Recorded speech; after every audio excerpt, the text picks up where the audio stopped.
Hello and welcome to this video about using AI to create a board game, and we are going to use the good old ChatGPT to do this. So I want to create a board game about the Third World War, so it's going to be futuristic, and we're going to only use ChatGPT to get started. And once we have this information, we can create a physical prototype with pen and paper. But let's get started and let's ask ChatGPT to come up with some game dynamics and some ideas related to this basic concept. So I'm going to type it in. I want to create a board game about a Third World War. Not sure if it's going to do that. Come up with some game dynamics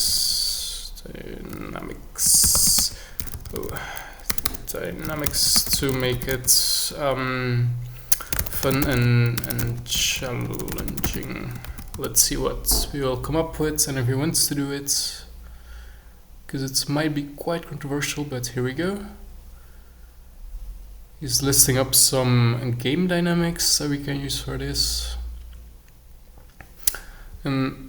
It might be already a quite complicated game because there are several resources such as using trades, dynamic battlefront, so it's going to be a quite advanced game already, technology trees, even a global tension tracker, so we don't have to use everything obviously, but it already provides some cool ideas that we can game tests with some players, and if we create a prototype with pen and paper, we can invite some friends or we can go to a board game cafe to get some feedback, and then we can iterate on what works and what doesn't.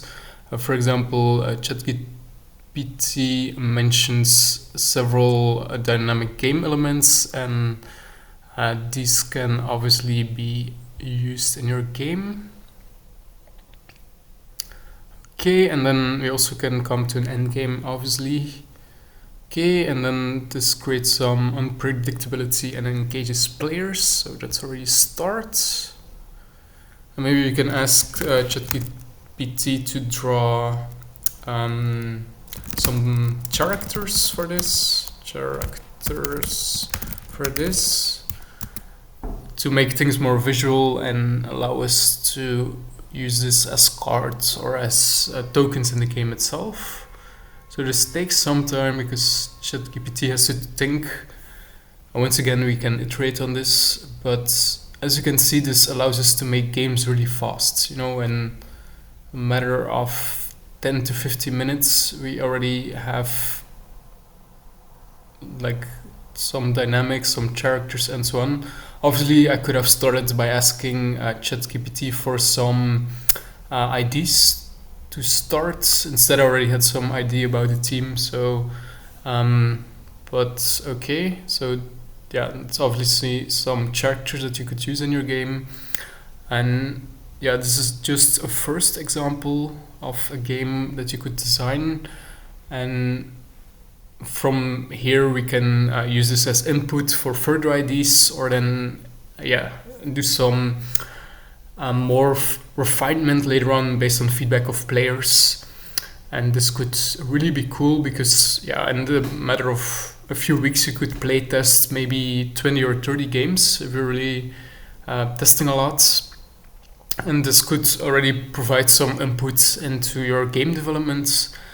And if players are really excited during the playtests, you can consider moving things forward and designing things more, and maybe already getting a quote from a manufacturer to get an idea how much it will cost, because as you add more elements such as dice or tokens, the price will increase of the board's game as well, so you have to take that into account.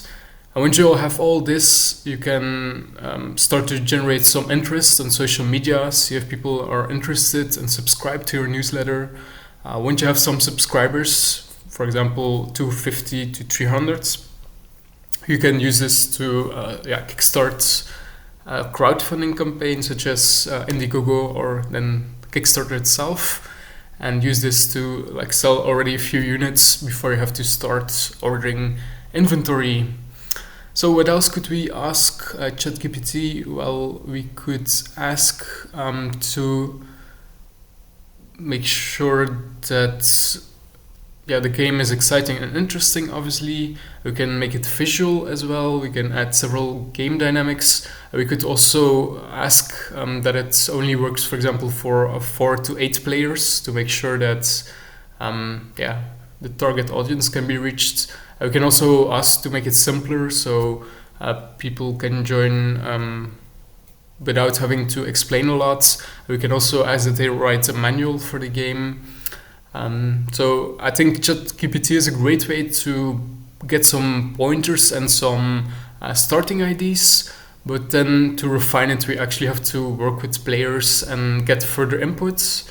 Obviously, we can use that input in ChatGPT once again, but to really refine things, you might have to work with some artists or some freelancers.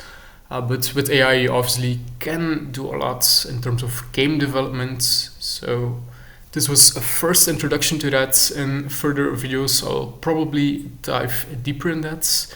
Thank you for watching the video, and I wish you a wonderful day ahead.